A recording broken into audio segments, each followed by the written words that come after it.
Nous sommes jeudi 8 décembre 2022. Ravi de vous retrouver sur Kati 24.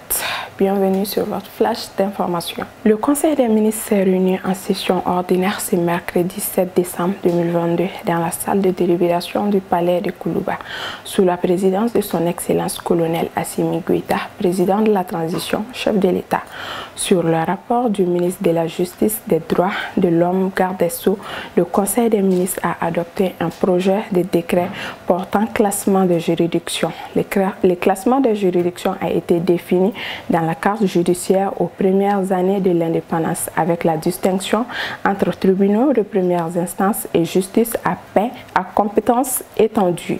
Il est resté figé malgré la création de nouvelles cours d'appel, des tribunaux de première instance, des tribunaux de commerce, des tribunaux administratifs de justice de paix à compétence étendue. La loi numéro 2011-038 du 15 juillet 2011 portant création de juridiction a procédé à l'érection des tribunaux de première instance en cours des grandes instances et des justices de paix à compétence étendue en tribunaux d'instance.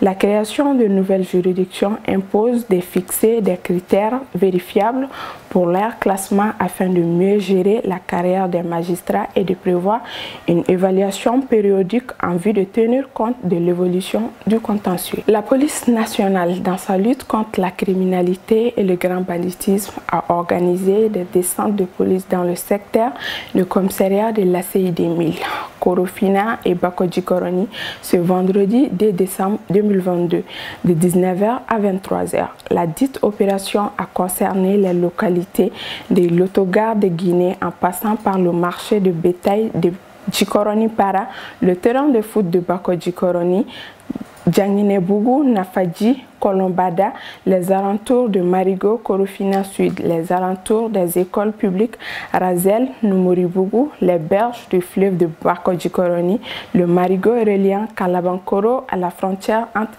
Sabalibougou et le Golfe.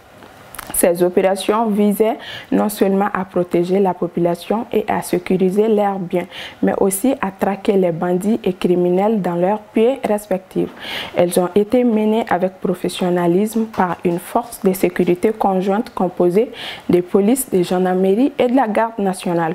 Au cours de l'opération, des forces de sécurité ont interpellé 72 personnes et saisi 52 engins, dont 37 à 2 roues, 6 à 4 roues, un tricycle, de la saisine d'une quantité de chanvre indien et 4 couteaux.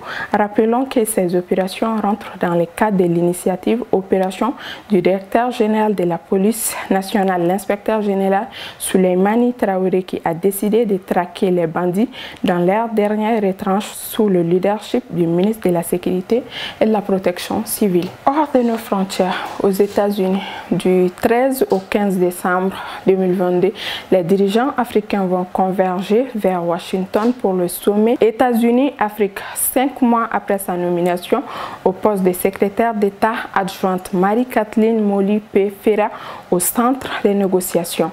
À 5 jours du début du sommet entre les États-Unis et le continent africain qui se déroulera à Washington du 13 au 15 décembre, Joe Biden n'a pas encore confirmé de rencontre en tête-à-tête. En revanche, l'agenda de sa principale diplomate pour l'Afrique, la secrétaire d'État adjointe Marie-Kathleen Molly-P.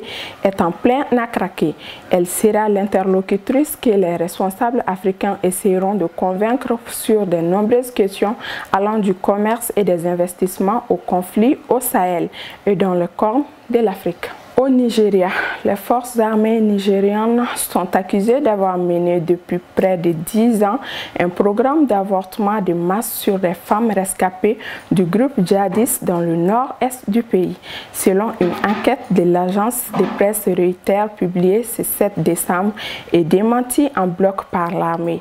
L'enquête de l'agence de presse relève que l'armée nigérienne mène depuis 2013 un programme d'avortement secret, systématique et illégaux dans le nord-est du pays, mettant fin au moins 10 000 grossesses chez les femmes et jeunes filles, dont beaucoup avaient été enlevées et violées par des combattants djihadistes. Point final à ces flashs d'informations. Merci de l'avoir suivi. Excellente suite de programme sur Kati 24.